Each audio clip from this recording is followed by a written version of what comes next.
সবার কাছ থেকে অনেক গল্প শুনে, অনেক প্রশংসা শুনে এই ফেনীর আলমাস কিচেনে গিয়েছিলাম বিরিয়ানি খাইতে। শুনেছিলাম এখানকার বিরিয়ানি নাকি অনেক সুন্দর, খেতে নাকি অনেক মজা, কাচ্চি ডাইনকেও নাকি বিট করতে পারে এরকম টেস্ট। প্লাস এদের ভিতরের এনভায়রনমেন্টটাও সুন্দর, রেস্টুরেন্টটাও অনেক সুন্দর। কাচ্চি ডাইনে যে পরিমাণ ভিড় থাকে এখানে এত বেশি ভিড় থাকে না। এখানে মোটামুটি সবসময়ের জন্য একটু পরিপাটি, সিমসাম, সুন্দর থাকে। আসলে যখন এটা বলছিল তখনই আমার বোঝা উচিত ছিল যে এখানে খাবারের টেস্ট ভালো হবে, মানুষ কিন্তু সেখানেই যাবে। টেস্ট ভালো না হলে সেখানে মানুষের ভিড় কেন থাকবে? এটা তো স্বাভাবিক।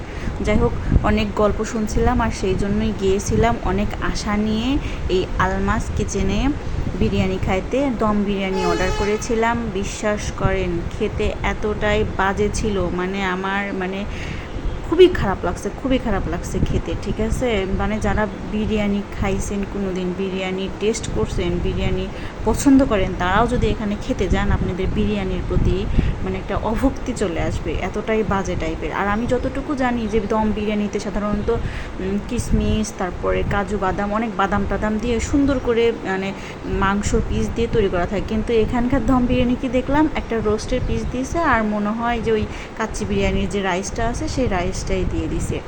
মোট কথা খুবই বাজে এক্সপিরিয়েন্স। ফেনীতে যারা থাকেন তারা প্লিজ দয়া করে কেউ কখনো এই আলমাস কিচেনে বিরিয়ানি খেতে যাবেন না। তাহলে বিরিয়ানির প্রতি আপনাদের একটা যে আগ্রহ বা ফ্যাসিনেশন সব নষ্ট হয়ে যাবে। একদম নষ্ট, পুরোই নষ্ট হয়ে যাবে। যাই হোক, আমার এক্সপিরিয়েন্স খুবই বাজে, খুবই বাজে, খুবই বাজে।